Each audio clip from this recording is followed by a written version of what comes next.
এবার আমরা পড়বো কোষের সমবায়। আমরা আগে রোধের সমবায় পড়ছি। রোধের যেমন সমবায় হয় কোষেরও ঠিক সেরকম সমবায় হতে পারে। রোধের ক্ষেত্রে আমরা তিন ধরনের সমবায় দেখেছি, সমান্তরাল, শ্রেণী এবং মিশ্র। কোষেরও ঠিক তিন ধরনের সমবায় হয়, শ্রেণী সমবায়, সমান্তরাল সমবায় এবং মিশ্র সমবায়। তো আমরা এই তিন ক্যাটাগরি সমবায় পড়বো এবং লাইন বাই লাইন তোমরা জিনিসটা খুব সুন্দর করে নোট করবা। তো সমবায় পড়ার আগে আমি একটা কথা বলি, যখন আমরা একটা কোষকে বর্তনীতে আঁকি তখন এভাবে লিখি, এই যে কোষের তড়িৎচালক শক্তির মান ই এবং অভ্যন্তরীণ রোধকে এই যে কোষের ভিতর ছোট করে একটা রোধ এঁকে ছোট হাতের আর দিয়ে প্রকাশ করি। তো আমরা যখন সার্কিটে কোনো একটা কোষ আঁকবো এবং কোষের অভ্যন্তরীণ রোধ বুঝাবো একে, তখন আমরা আর এইভাবে আঁকবো না, এই রোধটাকে আর কোষের ভিতর এভাবে এঁকে বুঝাবো না।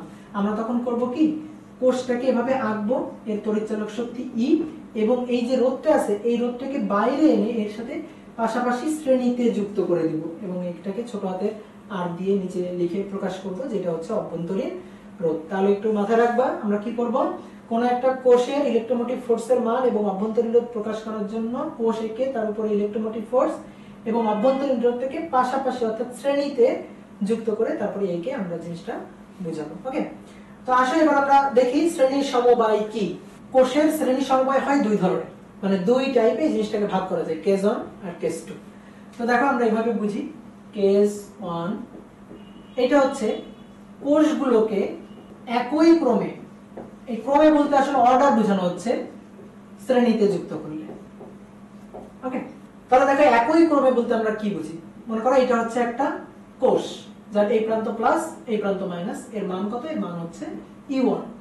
এরপর আমি আরো একটাকে যুক্ত করব, তাহলে এর ক্রমে এটা যেভাবে যুক্ত আছে ওটাকে আমি সেইভাবে সেই ক্রমেই যুক্ত করব। তাহলে কি, প্লাস মাইনাস, তাহলে ওটাকেও যুক্ত করব, প্লাস প্রথমে তারপরে মাইনাস, এই যে প্লাস তারপরে মাইনাস, এর মান কত E2। তাহলে এই যে দুইটা কোষ এখানে যুক্ত আছে, এই দুইটা কোষ একই ক্রমে যুক্ত আছে, অর্থাৎ plus minus plus minus plus minus এইভাবে একটার পর একটা পাশাপাশি যুক্ত করো, তাহলে সেগুলো হবে একই ক্রমে শ্রেণীতে যুক্ত।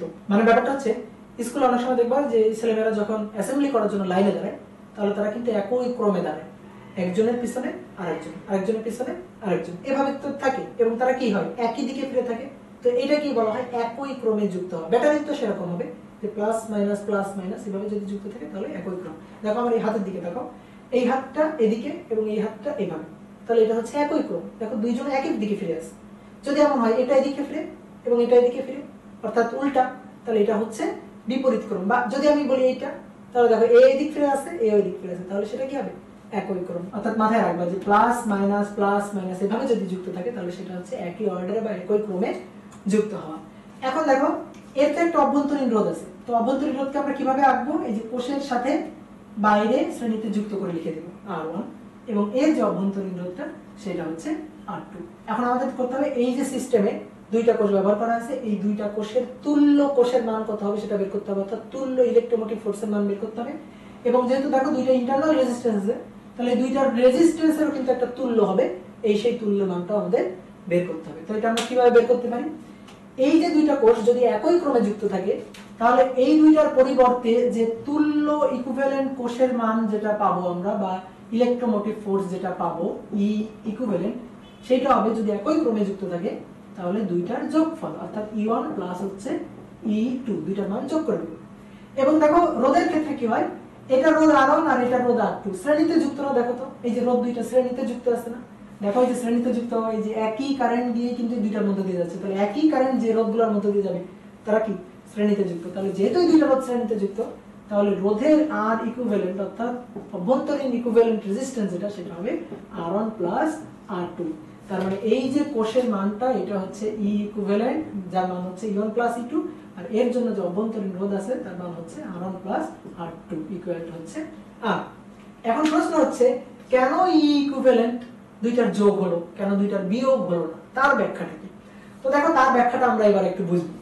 তুমি মনে করো এই সার্কিটটাকে সম্পূর্ণ করে দাও, সার্কিটটাকে সম্পূর্ণ করার জন্য এখানে একটা এক্সটার্নাল রেজিস্ট্যান্স তুমি বসা দাও যার মান হচ্ছে R। তো দেখো দুই ভাবে এই জিনিসটা ব্যাখ্যা দেওয়া যায়, আমরা এখানে আসলে দুটাই দেখব। তো প্রথমে দেখো, চিন্তা করো এটা তো প্লাস আর এটা হচ্ছে মাইনাস, তাহলে আমরা কি জানি এই প্লাস প্রান্ত থেকে কারেন্ট প্রবাহিত হয়, তাহলে প্লাস প্রান্ত থেকে এর মধ্যে দিয়ে যে কারেন্ট প্রবাহিত হবে, কারেন্ট প্রবাহিত হয়ে এই রোধের মধ্যে দিয়ে যাবে, এই যে রোধের মধ্যে দিয়ে গেল।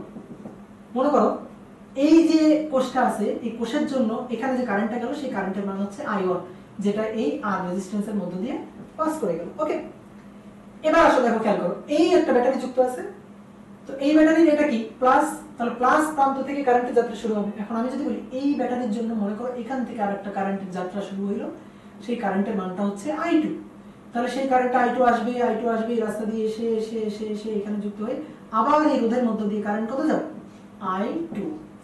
তাহলে ইয়ন এর জন্য আয়ন এবং E2 এর জন্য যেটা যাচ্ছে সেটা হচ্ছে I2। তাহলে এই আয়ন এবং I2 এই আর রোধের মধ্য দিয়ে দেখো তো একই দিকে যাচ্ছে কিনা, একই দিকে যাচ্ছে। তাহলে একই দিকে গেলে টোটাল কারেন্ট I হবে আয়ন প্লাস I2 দুইটার যোগফলের সমান। অর্থাৎ দেখো টোটাল কারেন্ট দুইটা কোষের জন্য বেড়ে যাচ্ছে, ঠিক আছে। এর জন্য যে কারেন্ট ছিল এবং এর জন্য যে কারেন্ট ছিল, দুইটা কারেন্ট একত্রিত হয়ে অনেক বেশি একটা কারেন্ট প্রবাহিত হয়েছে। তাহলে দেখো যে এই যে দুইটা কোষ, এই দুইটা কোষ পরস্পরকে আরো সাহায্য করলো না, কোষের মান আসলে বাড়ায় দিল না, যার জন্য তড়িৎ প্রবাহ বেড়ে গেছে। এই দুইটা কি ভোল্ট, তো এর মনে করো যে এটা যদি হয় 10 ভোল্ট, এটা হচ্ছে 15 ভোল্ট, তাহলে দুইটা মিলে আসলে তাহলে কত ভোল্ট হচ্ছে 25 ভোল্ট, কারণ কারেন্টের মানটা কি হচ্ছে বেড়ে যাচ্ছে। এবং আমরা ওহমের সূত্র থেকে জানি I সমানুপাতিক V, অর্থাৎ V যত বেশি হবে I ও তত বেশি হবে। তাহলে কি হচ্ছে, I অনেক বেশি হচ্ছে না, তার মানে V ও কি হবে বেশি হবে। অর্থাৎ এই দুইটা কোষের যে তড়িৎ চালক শক্তি তার মান হয়ে যাবে যোগ, অর্থাৎ ইকুইভ্যালেন্ট যে ইলেকট্রোম্যাগনেটিক ফোর্স যেটা হবে সেটা হবে দুইটার যোগফল। তো আমরা এইভাবে বুঝতে পারি। আরেকটা হচ্ছে একেবারে ম্যাথমেটিক্যাল হিসাব, একটা কেভিএল অ্যাপ্লাই করেও আমরা জিনিসটা দেখতে পারি। তো দেখো আমরা এখন একটু কেভিএল অ্যাপ্লাই করে এই জিনিসটা বুঝি একটু। এটা হচ্ছে কোষ ইয়ন প্লাস মাইনাস একই ক্রমে যুক্ত, এটা হচ্ছে E2 প্লাস মাইনাস, আর এইটা হচ্ছে এক্সটার্নাল রেজিস্ট্যান্স, সেটা হচ্ছে R। এখন আমরা মনে করো R1 আর R2 দুইটার ইন্টারনাল রেজিস্ট্যান্স মান ধরলাম 0, ধরি আপাতত কোনো রেজিস্ট্যান্স ইন্টারনাল রেজিস্ট্যান্স না। এখন আমাদের কি করতে হবে, এই দুইটার কোষের এই দুই বিন্দুর মধ্যে ইকুইভ্যালেন্ট ইলেকট্রোমোটিভ ফোর্সের মানটা অর্থাৎ ভোল্টের মানটা বের করতে হবে। এই বিন্দু মানে আসলে এই বিন্দু, আর এই বিন্দুটা মানে আসলে এই বিন্দু। তাহলে এই রোধের দুই প্রান্তের বিভব পার্থক্য না, তাই মনে করো এই রোধের এই দুই প্রান্তের বিভবকে আমি বললাম এটা হচ্ছে বিভব V। পোলারিটি দিই, পোলারিটি মনে করে দিলাম এটা হচ্ছে মাইনাস আর এটা হচ্ছে প্লাস। এখন এটাকে একটা লুপ আছে না, তাহলে এই লুপে একটা আমি একটু কেভিএল অ্যাপ্লাই করি। তো এই লুপে মনে করো এদিক ঘুরে এইভাবে একটা কেভিএল অ্যাপ্লাই করব। তাহলে এদিক দিয়ে ঘুরে প্রথমে এসে কি পাচ্ছি মাইনাস V, তাহলে আমি এটা লিখি মাইনাস V, তারপরে গেলাম কি পাইলাম প্লাস E1, তারপরে গেলাম কি পাইলাম প্লাস হচ্ছে E2, তারপরে এসে কি পাইলাম আবার মাইনাস V, তার মানে আমার সবগুলো নেওয়া হয়ে গেছে, ইকুয়াল টু কত হচ্ছে 0। অতএব দেখো এই ভিটাকে যদি এই পাশে, তাহলে এই V হচ্ছে E1 প্লাস E2 এর যোগফলের সমান। এই ভিটা কি ছিল, এই দুই বিন্দুর মধ্যে বিভব না, এই দুই বিন্দুর মধ্যে বিভব আসলে এই দুই বিন্দুর মধ্যে বিভব। তাহলে ব্যাপারটা দেখো, এখন আমি মনে করি যে এইটুকু বাদ দিয়ে দিলাম। তাহলে আমি এখন যদি তোমাকে প্রশ্ন করি এই যে দুই বিন্দু, এই দুই বিন্দুর মধ্যে ইকুইভ্যালেন্ট ইলেকট্রোমোটিভ ফোর্সের মানটা কত, তাহলে সেটা হবে E1 প্লাস E2, অর্থাৎ এই দুইটার যোগফলের সমান। তো তোমরা চাইলে এভাবেও জিনিসটা বুঝতে পারো, অর্থাৎ একই ক্রমে যদি যুক্ত থাকে তাহলে দুইটা যোগ হয়ে যাবে। এখন ই ইকুইভ্যালেন্টের মান আমরা বুঝলাম। এখন ই ইকুইভ্যালেন্টকে তুমি যদি আঁকতে চাও তাহলে কিভাবে আঁকবে, মনে করো ই ইকুইভ্যালেন্টকে কেউ একজন আঁকবে যে ভাই আমি এভাবে আঁকবো, আবার কেউ একজন বলতে পারে না না আমি এভাবে আঁকবো। এখন কোনটা হবে সেটা আসলে ডিপেন্ড করবে এই কোষ দুটোকে কিভাবে যুক্ত করা আছে। দেখো এখানে যুক্ত করা আছে কি প্লাস মাইনাস প্লাস মাইনাস, তাহলে দুইটা একই ক্রমে, এই দুইটার যোগফল করে নতুন যে ই ইকুইভ্যালেন্ট আঁকবা সেটা অবশ্যই এই দুইটার মতোই আঁকবা, এই দুইটা যে ক্রমে আছে সেই ক্রমেই থাকবে। অর্থাৎ এই দুইটা কি ক্রমে আছে প্লাস মাইনাস, তাহলে এই দুইটার ইকুইভ্যালেন্ট আঁকলে তোমার আঁকতে হবে প্লাস মাইনাস, অর্থাৎ ওদের ক্রমেই আঁকতে হবে। যদি এমন হইতো যে এটা আছে এভাবে মাইনাস প্লাস তারপরে মাইনাস প্লাস এভাবে আছে, তাহলে এই দুইটার জন্য তুমি যদি তুল্য ই ইকুইভ্যালেন্ট আঁকতা তাহলে তোমার এই দুইটা যে ক্রমে আছে, দেখো এই যে মাইনাস প্লাস তাহলে তোমার এইভাবে আঁকতে হইতো মাইনাস প্লাস, এই যে E1 হতো E1 আর E2 এর যোগফলের সমান। তাহলে আঁকার সময় তোমরা একটু এইভাবে আঁকবা, এই জিনিসটা একটু খেয়াল রাখবা। তো এটা গেল হচ্ছে কেস 1। এবার আসো কেস 2। কেস 2 হচ্ছে কোষগুলোকে বিপরীত ক্রমে যুক্ত করবে, শ্রেণীতে যুক্ত করবা কিন্তু বিপরীত ক্রমে, একই ক্রমে না।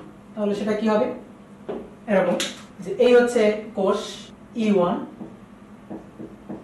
কিভাবে যুক্ত আছে প্লাস মাইনাস, পরেরটা যখন যুক্ত করবা তখন যুক্ত হবে এইভাবে উল্টা ক্রমে বিপরীত ক্রমে মাইনাস প্লাস, এটা হচ্ছে E2। তারপরে যদি এরকম হয় plus minus plus minus plus minus একই ক্রম, কিন্তু যদি এরকম হয় প্লাস মাইনাস মাইনাস প্লাস ঘুরে গেছে তাহলে সেটা হবে বিপরীত ক্রম, মানে একটার এদিক আর একটার এদিকে যে মুখোমুখি। ওকে, এখন এই যে মাইনাসের সাথে কি যুক্ত আছে, মাইনাস, তাহলে এটা বিপরীত ক্রম। এখন এর অভ্যন্তরীণ রেজিস্ট্যান্স বোঝানোর জন্য তুমি এভাবে শ্রেণীতে যুক্ত করে দাও R1, আর এর অভ্যন্তরীণ রেজিস্ট্যান্স যুক্ত করে দাও R2। এখন এই দুইটা আমাদের তুল্য বের করতে হবে। তো যারা আগেরটা খুব ভালো বুঝছো তারা এটা বলে দিতে পারবে একবারে কি হবে, যে এই দুইটা কোষের ই ইকুইভ্যালেন্টের মান হবে এই দুইটার বিয়োগফল, অর্থাৎ এই ই এর মান হবে E1 মাইনাস E2 এটার সমান। তো দেখি কিভাবে হলো। তাহলে আমরা সার্কিটটাকে একটু সম্পূর্ণ করে দিই, এর জন্য একটা এক্সটার্নাল রেজিস্ট্যান্স R যুক্ত করে দিলাম। এখন দেখো এই যে ব্যাটারিটা, এই প্রান্ত প্লাস এই প্রান্ত মাইনাস, তো আমরা কি জানি প্লাস প্রান্ত থেকে কারেন্ট প্রবাহিত হয়, তাহলে কারেন্ট প্রবাহিত হওয়া শুরু হলো। তাহলে এই রোধের মধ্য দিয়ে এই ইয়ন এর জন্য কারেন্ট যাচ্ছে, মনে করো আয়ন, এই যে কারেন্ট গেল এইভাবে গেল, এই কারেন্ট আয়ন এইভাবে ঘুরে আসে। এবার আসো এই ব্যাটারির জন্য চিন্তা করো, এই ব্যাটারি এটা প্লাস এটা মাইনাস, তাহলে আমরা জানি প্লাস প্রান্ত থেকে কারেন্ট আসবে, তাহলে এই প্লাস প্রান্ত থেকে কারেন্ট আসবে, কারেন্ট আসবে, কারেন্ট আসবে, এই যে কারেন্ট আসতেছে, এই কারেন্টের মানটা হচ্ছে I2। তাহলে এবার দেখো এই আর রোধের মধ্য দিয়ে আয়ন কারেন্টটা যাচ্ছে হচ্ছে এদিকে এবং I2 কারেন্টটা যাচ্ছে হচ্ছে এইদিকে। এই আয়ন এবং I2 পরস্পরের বিপরীত দিকে যাচ্ছে। তাহলে আমি এখন যদি বলি এই রোধের মধ্য দিয়ে নিট কারেন্ট কতটুকু যাচ্ছে, তাহলে খুব সহজে বলতে পারবো, যেহেতু কারেন্ট দুইটা পরস্পর বিপরীত, তাহলে নিট কারেন্ট হবে দুইটা কারেন্টের বিয়োগফলের সমান। দেখো আমি বিয়োগফল চিহ্নটাকে এইভাবে লিখছি, কেন এইভাবে লিখলাম, কারণ আমি তো জানি না আয়ন বড় নাকি I2 বড়। তাহলে কারেন্ট আসলে কোন দিকে যাবে সেটা ডিপেন্ড করবে হচ্ছে কোন কারেন্টটা বড় তার উপর। যদি মনে করো আয়নের মান হয় 5 অ্যাম্পিয়ার আর I2 এর মান হয় মনে করো 2 অ্যাম্পিয়ার, তাহলে তুমি বলো তো কত কারেন্ট কোন দিকে যাবে, 5 এটা 2, তাহলে 5 থেকে 2 বিয়োগ দাও, কত থাকতেছে 3। কোনটা বড়, আয়ন বড়, কারণ আয়নের মান 5, তাহলে আয়ন যেদিকে যাচ্ছিল কারেন্ট আসলে ওই দিকে যাবে, অর্থাৎ বড় কারেন্টের ডিরেকশনটাই থাকবে। তাহলে দেখো যেহেতু বড় কারেন্টের ডিরেকশনটা প্রাধান্য পাচ্ছে, তার মানে এই কারেন্ট আসতেছে কোথা থেকে, ব্যাটারি থেকে, তার মানে যে ব্যাটারির কোষের মান বেশি, তড়িৎচালক শক্তির মান বেশি, সেটাই প্রাধান্য পাবে, সেটা থেকে বাকিটা বিয়োগ হবে। যদি ইয়ন বড় হয় তাহলে ইয়ন মাইনাস E2, আর যদি E2 বড় হয় তাহলে E2 মাইনাস হবে E1, অর্থাৎ দুইটার বিয়োগফল সহজভাবে বললে। এবার আসো এই দুইটার যে অভ্যন্তরীণ রোধ আছে, এই রোধের তুল্য কত হবে। রোধের কিন্তু কোনো পোলারিটি নেই, রোধের কিন্তু প্লাস মাইনাস এগুলা নাই। ব্যাটারি যেমন প্লাস মাইনাস আছে, রোধের এগুলো নাই। রোধ কিভাবে যুক্ত আছে, এই রোধ আর এই রোধ যুক্ত আছে শ্রেণীতে। দেখো এই যে একই পরিমাণ কারেন্টই কিন্তু এর মধ্যে দিয়ে প্রবাহিত হয়।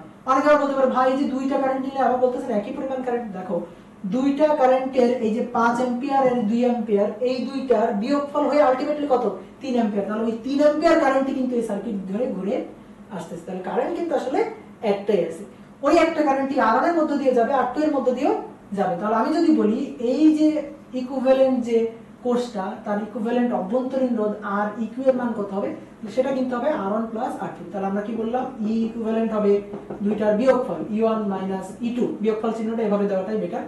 আর আর ইকুইভ্যালেন্ট যেটা হবে সেটা হবে R1 প্লাস R2। আমরা যদি এই জিনিসটাকে কেভিএল দিয়ে বুঝতে চাই তাও কিন্তু পারা যাবে। গতবার কেভিএল দিয়ে যেমন E equal to E1 plus E2 পাইছি, এবার দেখো E1 মাইনাস E2 ই পাবো। তো দেখো সেটা কিভাবে হয়। আপাতত ধরে নিচ্ছি R1 আর R2 এর মান 0, অর্থাৎ এই যে দুইটা ব্যাটারি, এই দুইটা ব্যাটারির কোনো ইন্টারনাল রেজিস্ট্যান্স নাই। এখন এই এক্সটার্নাল রেজিস্ট্যান্সের মান হচ্ছে আমার R। এই প্রান্ত মানে আসলে এই প্রান্ত এবং এই প্রান্তটা মানে আসলে এই প্রান্ত। তো আমি ধরে নিচ্ছি এই রোধের অ্যাক্রসে এই যে দুই বিন্দু, এই দুই বিন্দুর বিভব পার্থক্য হচ্ছে V, যেটাকে আমি বললাম এটা প্লাস আর এটা হচ্ছে মাইনাস। এখন দেখো একটা লুপ, এই লুপের মধ্যে আমরা কেভিএল ল অ্যাপ্লাই করি, এভাবে ঘুরি। তাহলে এইভাবে ঘুরলে দেখো যে ঘুরে এসে প্রথমে কি পাচ্ছি, মাইনাস। তাহলে লিখলাম মাইনাস V, তারপরে চলে গেলাম এখানে এসে প্রথমে কি পাইলাম, প্লাস প্লাস E1, তারপরে চলে গেলাম এখানে এসে প্রথমে কি পাইলাম, মাইনাস। তাহলে মাইনাস E2 সবগুলো নেওয়া হয়েছে ইকুয়াল টু হয়ে যাচ্ছে কত, 0। এবার এই মাইনাস ভিটাকে ওই পাশে নিয়ে যাও, তাহলে V ইকুয়াল টু ইকুইভ্যালেন্ট যে ভোল্টের মানটা সেটা হচ্ছে E1 মাইনাস হচ্ছে E2। তাহলে দেখো এই দুই বিন্দু মানে আসলে এই দুই বিন্দু না, তাহলে এই দুই বিন্দুর মধ্যে এই দুইটা কোষের তুল্য তড়িৎচালক শক্তির মান হচ্ছে দুইটার বিয়োগফল। তো এখন একটা টেনশনের ব্যাপার হচ্ছে, যখন আমরা এই তুল্য কোষটা আঁকবো তখন তুল্য কোষটাকে আমরা কিভাবে আঁকবো, মানে কেউ চাইলে এভাবে আঁকতে পারি প্লাস মাইনাস, আবার কেউ চাইলে এভাবে আঁকতে পারি মাইনাস প্লাস। তো কিভাবে আঁকবো, তো এটা আসলে ডিপেন্ড করবে কার মানটা বেশি তার উপর। যদি ইয়নের মান বেশি থাকে তাহলে তুল্যটা হবে ইয়নের মতো করে, যেমন এই সার্কিটের জন্য প্লাস মাইনাস এরকম হবে যে এটা হবে আর ই ইকুইভ্যালেন্ট। আর যদি E2 এর মান বড় হয় তাহলে এটার প্রাধান্যটা পাবে, তাহলে এটা যেভাবে আছে ওইভাবে আনবো, অর্থাৎ মাইনাস প্লাস, তাহলে ই ইকুইভ্যালেন্ট তখন হবে এটা। তো এটা আসলে ডিপেন্ড করবে এদের মানের উপর, যার মানটা বেশি থাকবে তুল্যটা হবে তার মতোই। তো চলো এবার আমরা একটা ম্যাথ দেখি। ম্যাথটা বলতেছে তিনটা কোষ যথাক্রমে একই ক্রমে যুক্ত আছে, তার মানে ব্যাপারটা হচ্ছে এরকম, যেটা প্লাস মাইনাস E1 তার মান হচ্ছে 5 ভোল্ট, এর সাথে একই ক্রমে আরেকটা যুক্ত আছে E2 এর মান হচ্ছে 6 ভোল্ট, এর সাথে একই ক্রমে আরো একটা যুক্ত আছে E3 এর মান হচ্ছে 4 ভোল্ট। এদের অভ্যন্তরীণ রোধ যথাক্রমে 1 ওহম, 2 ওহম এবং 1 ওহম। এদের সাথে একটা বর্তনীর এক্সটার্নাল রেজিস্ট্যান্স যুক্ত আছে, সেই এক্সটার্নাল রেজিস্ট্যান্সের মান হচ্ছে 6 ওহম। তো আমাদের এখন বলতেছে যে এর মধ্য দিয়ে যে কারেন্ট প্রবাহিত হচ্ছে, অর্থাৎ এক্সটার্নাল রেজিস্ট্যান্সের মধ্য দিয়ে কারেন্ট প্রবাহিত হচ্ছে, তো তার মান কত। তো আমরা কিভাবে বের করতে পারি, দেখো তিনটা কোষ যুক্ত আছে, এদের তিনটার অভ্যন্তরীণ রোধ দেওয়া আছে, তিনটা কোষ কিভাবে যুক্ত আছে শ্রেণীতে, এবং শ্রেণীতে কিভাবে যুক্ত আছে একই ক্রমে, কিভাবে প্লাস মাইনাস, তারপরে আবার প্লাস মাইনাস, তারপরে আবার প্লাস মাইনাস, একই ক্রমে। তাহলে এই তিনটার তুল্য যে কোষটা হবে ই ইকুইভ্যালেন্ট, যে মানটা পাবো সেটা হবে এই তিনটার যোগফল, যেটা একই ক্রমে যুক্ত আছে। তাহলে 5 6 11 যোগ 4, তাহলে এটা হচ্ছে 15 ভোল্ট। ওকে, কিভাবে আঁকবো এই কোষটাকে, আমি কিভাবে আঁকবো বলো তো? এইভাবে আঁকা ঠিক আছে? এভাবে আঁকা কি ঠিক আছে? না, ঠিক নেই। কারণ দেখো এই তিনটা plus minus plus minus plus minus, এই তিনটার যোগফল হবে ওদেরই মতো, তাহলে ওদেরই মতো হলে অবশ্যই কি হতে হবে, এটা প্লাস এবং এটা হতে হবে মাইনাস। অভ্যন্তরীণ রোধের মান কত? 1 2 1, তাহলে টোটাল কত হচ্ছে অভ্যন্তরীণ রোধ? 4। তাহলে অভ্যন্তরীণ রোধকে এখানে ছোট করে 8, তার মান হচ্ছে 1 যোগ 2 যোগ 1, তাহলে এটা হচ্ছে 4 ওহম। এইটা হচ্ছে দেখো কোষের তড়িৎ চালক শক্তির ইকুইভ্যালেন্টের মানটা পাইছো, যেটা হচ্ছে 15 ভোল্ট, এবং অভ্যন্তরীণ রোধের মানটা পাইছো, যেটা হচ্ছে 4 ওহম। এর সাথে যে এক্সটার্নাল রেজিস্ট্যান্সটা যুক্ত আছে তার মান হচ্ছে 6 ওহম। এখন আমাদের বলছে এর মধ্যে দিয়ে কারেন্ট কত, তাহলে দেখো তো কারেন্টের সূত্রটা আমরা জানি না, যে E divided by R plus R, তাহলে E এর মান কত? 15, বর্তনীর বাইরের রোধ কত? 6, এবং এই যে অভ্যন্তরীণ রোধ তার মান কত? 4, তাহলে টোটাল কত হচ্ছে 15 বাই 10, 1.5 অ্যাম্পিয়ার হয়ে গেল। তো এবার দেখো একই ম্যাথটাই করব, কিন্তু সার্কিটটা একটু অন্যরকম। আমি আগে সার্কিটটা একটু আঁকি। এখানে ব্যাটারি তিনটে এবার এইভাবে যুক্ত আছে, এবং এক্সটার্নাল রেজিস্ট্যান্সের মান হচ্ছে 6 ওহম, এটার মান ছিল 5 ভোল্ট, এটার মান হচ্ছে 6 ভোল্ট, এবং এটার মান হচ্ছে 4 ভোল্ট। অভ্যন্তরীণ রোধ 1 ওহম, অভ্যন্তরীণ রোধ 2 ওহম, এবং অভ্যন্তরীণ রোধ 1 ওহম। প্রশ্ন একই, প্রশ্ন হচ্ছে এই যে এক্সটার্নাল রেজিস্ট্যান্স এর মধ্যে দিয়ে কারেন্টের মান কত বের করতে হবে। তাহলে দেখো এবার এই তিনটা শ্রেণীতে যুক্ত আছে, এটা নিয়ে কারো কোনো সমস্যা নাই, কিন্তু এবার ক্রম দেখো, খেয়াল করো, প্লাস মাইনাস মাইনাস প্লাস, আবার কি প্লাস মাইনাস। তাহলে দেখো এবার কিন্তু তিনটার একই ক্রমে যুক্ত নাই, ক্রম কিন্তু আলাদা হয়ে গেছে। তাহলে এবার কিভাবে সলভ করা যায়? এই যে তিনটা কোষ, এই তিনটা কোষের ই ইকুইভ্যালেন্টের মানটা আগে আমাদের বের করতে হবে। তো সেটা আমরা কিভাবে বের করতে পারি? তুমি দেখো যে কোনো একটা দিক থেকে যাত্রা শুরু করো, মনে করো এই দিক থেকে আসতেছো, এই দিক থেকে তুমি সবগুলাকে যোগ করতে করতে যাও। ব্যাপারটা এরকম, দেখো এই দিক দিয়ে আমি যখন যাচ্ছি ই ইকুইভ্যালেন্টের মানটা সেটা হবে এর জন্য, দেখো খেয়াল করো, প্লাস নাকি মাইনাস? প্লাস, তাহলে প্লাস E1, তারপরে এখানে গেলাম, এর জন্য কি পাইছি? মাইনাস E2, তারপরে এখানে আসো, এখানে কি পাচ্ছি? Plus E3। তাহলে ব্যাপারটা দেখো এরকম দাঁড়াচ্ছে, আমি যদি মানগুলো বসাই, তাহলে এদিক দিয়ে গিয়ে প্রথমে পাচ্ছি প্লাস 5, তারপরে গিয়ে পাচ্ছি মাইনাস 6, তারপরে গিয়ে পাচ্ছি হচ্ছে প্লাস 4, তাহলে 5 যোগ 4 9 বিয়োগ 6, তাহলে কত পাচ্ছি? Plus 3 volt. এখন এই তুল্য ইকুইভ্যালেন্টের মানটা পাইলাম, কত পাইলাম? প্লাস পাইলাম। এখন আমি তোমাকে বলি আঁকো, না আঁকলে তুমি কিভাবে আঁকবা? তুমি দেখো তো প্লাস নিছো কোনটাকে, প্রথমে এই যে এদিক দিয়ে এসে প্লাস প্লাস মাইনাস, তাহলে এদিক দিয়ে গিয়ে তুমি প্রথমে কিন্তু প্লাস নিছো এটাকে, তাহলে তোমার যেটা আঁকতে হবে সেটা আঁকতে হবে তুমি যেগুলাকে প্লাস নিছো তার মতো করে, তাহলে তার মতো করে, অর্থাৎ 5 ভোল্টের মতো করে, 4 ভোল্টের মতো করে, এদের মতো করেই আঁকতে হবে। তাহলে এই যে প্লাস মাইনাস, এর মান কত? 3 ভোল্ট। অভ্যন্তরীণ রোধের কোনো পোলারিটি নাই, 1 2 1, তাহলে টোটাল অভ্যন্তরীণ রোধের আর এর মান হচ্ছে 4 ওহম, এবং এক্সটার্নাল যে রেজিস্ট্যান্সটা তার মান হচ্ছে 6 ওহম। তো আমি এখন যদি এর মধ্যে দিয়ে কারেন্ট বের করি, যে কারেন্ট, তাহলে কারেন্টের মান I ইকুয়াল টু হবে E divided by R plus R। তাহলে মান বসাও, E এর মান হচ্ছে 3 ডিভাইডেড বাই বড় হাতের R হচ্ছে 6, এবং ছোট হাতের R এর মান হচ্ছে 4, 0.3 অ্যাম্পিয়ার। দেখো কারেন্ট কিন্তু কমে গেছে। দেখো আগের সার্কিটটা একক ক্রমে যুক্ত ছিল, কারেন্টের মান অনেক বেশি, কিন্তু এবার দেখো একটার ক্রম একটু উল্টাপাল্টা হয়ে গেছে, কারণ দেখো কারেন্টের মানটাও কমে গেছে, 0.3 অ্যাম্পিয়ার চলে আসে। এবার একটা জিনিস একটু দেখো, কেউ চাইলে অন্য একটা কাজ করতে পারে। সে কি করতে পারে যে ভাই আপনি তো এই পাশ দিয়ে কাউন্ট করলেন, আমি এই পাশ দিয়ে কাউন্ট করব। ওকে, কোনো সমস্যা নেই।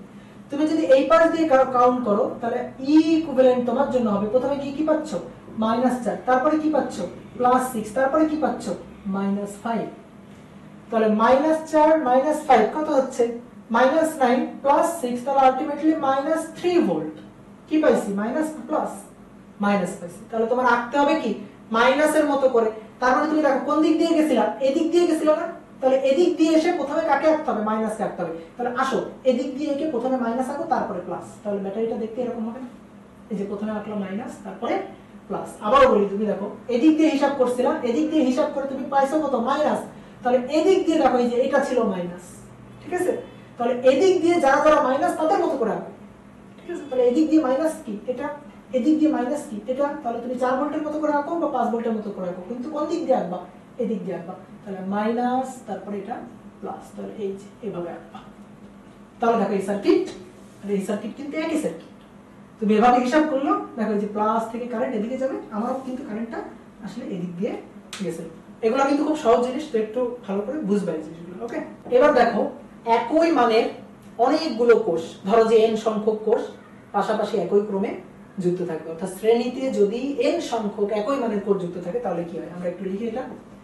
শ্রেণীতে একই মানের n সংখ্যক কোষ একই ক্রমে যুক্ত থাকলে, তাহলে আমরা একটু আঁকি। এটা হচ্ছে ই, এটা হচ্ছে ই একই ক্রমে, তাহলে প্লাস মাইনাস এভাবে যাবে, plus minus plus minus plus minus ই ই এভাবে ডট ডট ডট কতগুলা n সংখ্যক যুক্ত আছে। এবং এক্সটার্নাল রেজিস্ট্যান্স তার মান হচ্ছে বড় হাতের R। প্রত্যেকটা কোষের অভ্যন্তরীণ রোধ আছে আর আর আর আর ডট ডট ডট আর সবগুলো। তো যেহেতু সবগুলো একই মান, তাহলে তাদের কোষের তড়িৎচালক শক্তির মানও সমান এবং তাদের অভ্যন্তরীণ রোধের মানও সমান, একই ক্রমে যুক্ত আছে। Plus minus plus minus plus minus plus minus এভাবে যুক্ত আছে। তাহলে দেখো তো একই মানের যদি দুইটা যুক্ত থাকে একই ক্রমে তাহলে কি হয়, এটার মান ই, এটার মান ই, প্লাস মাইনাস প্লাস মাইনাস। তাহলে এই দুইটার ইকুইভ্যালেন্ট হবে একটা যেটা ই, তার মান হবে E1 প্লাস E2, তার মানে E প্লাস E কত হচ্ছে 2E। তাহলে বলতো তিনটা যুক্ত থাকলে কি হবে, E plus E plus E 3। চারটা যুক্ত থাকলে E plus E plus E plus E 4E। তাহলে যদি আমি বলি nটা যুক্ত থাকলে কি হবে NE। তাহলে দেখো এই সার্কিটের জন্য বলা যায় না যে E ইকুইভ্যালেন্টের মান যেটা হবে সেটা হবে E plus E plus E plus n সংখ্যক E, তাহলে কত হচ্ছে NE। ওকে, এখন দেখো প্রত্যেকটা কোষের অভ্যন্তরীণ রোধের মান কি একই, R R R কিভাবে যুক্ত আছে, শ্রেণীতে যুক্ত আছে। তাহলে R প্লাস R যদি হয় 2R, তাহলে R plus R plus R n সংখ্যক, তাহলে সেটা কত হবে, তাহলে R ইকুইভ্যালেন্ট সেটা হবে NR। তাহলে আমরা পেয়ে গেলাম এটা হচ্ছে E ইকুইভ্যালেন্টের মান আর এটা হচ্ছে অভ্যন্তরীণ রোধের ইকুইভ্যালেন্টের মান। তাহলে আমরা যদি ইকুইভ্যালেন্ট কোষের চিত্র আঁকি তাহলে এই যে সবগুলো কোষের যে ইকুইভ্যালেন্টটা তার তড়িৎচালক শক্তির মান হবে NE এবং এই যে অভ্যন্তরীণ রোধ তার মান হবে হচ্ছে NR, আর এর সাথে যে এক্সটার্নাল রেজিস্ট্যান্স যুক্ত আছে সেটা হচ্ছে R। তাহলে আমি যদি বলি এখান থেকে এই যে এক্সটার্নাল রেজিস্ট্যান্সের মধ্য দিয়ে কারেন্ট কত যাবে, অর্থাৎ এই যে কারেন্ট I এর মানটা কত বের করো, তাহলে দেখো খুব সহজ।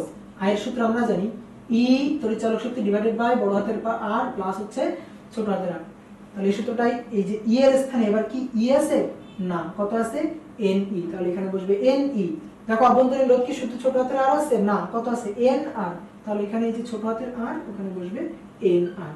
তো এটাই হচ্ছে আমাদের n সংখ্যক একই মানের কোষ যদি একই ক্রমে শ্রেণীতে যুক্ত থাকে তাহলে এক্সটার্নাল রেজিস্ট্যান্সের মধ্য দিয়ে যে কারেন্ট প্রবাহিত হবে সেই কারেন্টের মানের সূত্র।